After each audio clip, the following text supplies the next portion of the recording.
First of all, I would like to reframe the phenomena. For the last 2 years, we've been doing one thing in the ministry. We are on the verge of moving to another phase.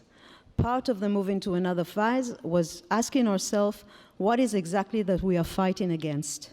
We are not another ministry. We do not want to be another player in the blue network.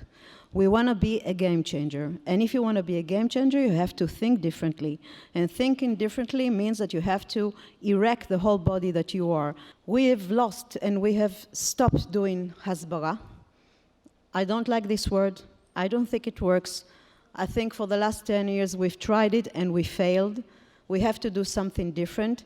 And we are thinking proactive, and we are doing things that hasn't been done until today, because this campaign needs something completely different. You have been doing wonderful work in the ground. We don't have troops on the ground, and the battle is here, not in Israel. In Israel, we have other battles. But then we have to go from scattered efforts, which is the case today, and the chaos, which has good vibes into it, but we have to change it into what we call a diffused campaign. The difference is very simple. You do the same thing usually, but you look at it from a holistic point of view, and you take all the efforts and point them in one direction with not one messages, because one message our opponent is using.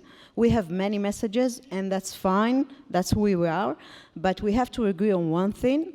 And if you have all the efforts directed in this position, to this direction, understanding what is the message and what is the borderline between something which is a good criticism of Israeli government activities and policies, but on the other end does not cross to the point in which you do not accept Israel as the state of a Jewish people, then you're in.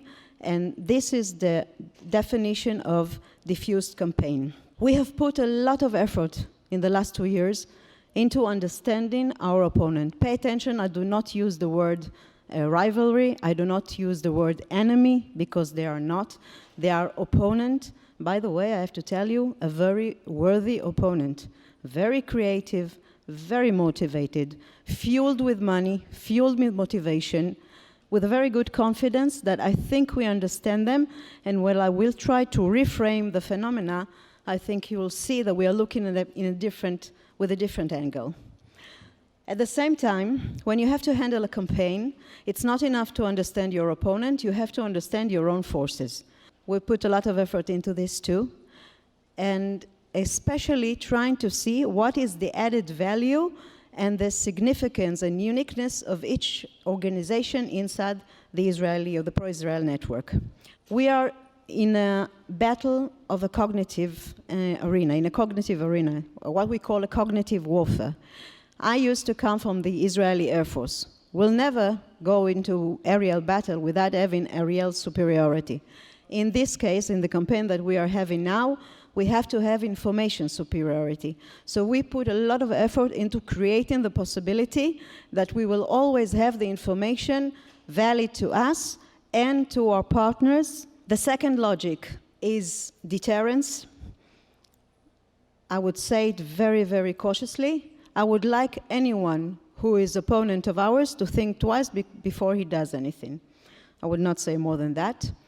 I would also say no more than just the word offense, which is the third logic of the strategic of the ministry. And the last one we have to is hasbara, or let's say positive campaigns. We understand that alongside those three logics, you have to explain what is Israel, and you have to show Israel, you have to engage with Israel, so we do that also, but as a complementary method, not the main method. What we are dealing here is a very, very creative, asymmetric warfare against Israel on the one side, but against you guys on the other side too. And we have to understand what is asymmetric warfare is. Everybody talked about the delegitimization campaign or the anti-Israel campaign or whatever it is as a natural evolvement in the campaigns against Israel. After 2 years of research, deep research, and looking at it from a level of overall and holistic approach, we do see similarities to other campaigns that we have engaged in before. In the military world, asymmetric warfare means something very simple. There's a strong side, there's a weak side. The weak side has to do everything in order to survive until one of the methods that he uses will be good enough to win over the strong side. What our opponents has done, and this is something that took us a while to understand, but now we understand a lot better, is that they have given up totally the option of fighting with Israel in the kinetic battlefield, in the physical battlefield, and they have gone to their comfort zone. They have left one side totally, and they moved the whole campaign against Israel and against our relations, and you'll see it in a minute, to their comfort zone, which is the cognitive warfare. Brilliantly, they mask the end goal of the campaign of the delegitimization. And I have to tell you, the goal is not to make sure that the government of Israel would engage in negotiation with the Palestinian Authority. Because if that was the case, a lot of the people who work in favor of Israel were not doing this. Those people understand that the goal is different. They do not accept Israel as the state of the Jewish people. But they can't say that because this is something that you cannot say. So they use other terms. And the other term is that we are talking about 67 and we want Israel to embrace peace. I would love Israel to embrace peace. But what they are doing is actually quite the opposite. But this is a wonderful deception they are using. Tactic from the other world embraced into the new cognitive warfare. They have taken the discourse of civil rights, human rights, freedom of speech, freedom of academy, and look where they brought us.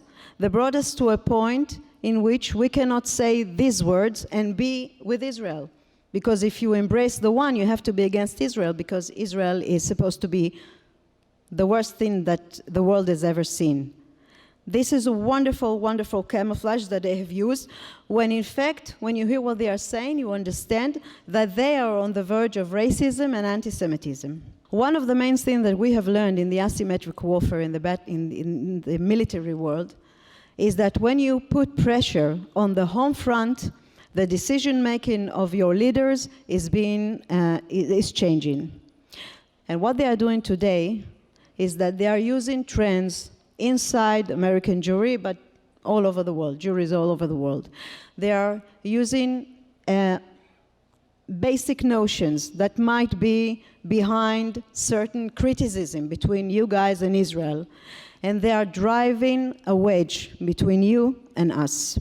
And this strategic back, which is being now challenged by this movement, is one of the main things that make me think that we are facing a challenge which is not existential threat to Israel and to us, to our relation, but very, very prudent to the strength of Israel and at all. This is something which we will not be able to win over in 2 years, 3 years, or 4 years.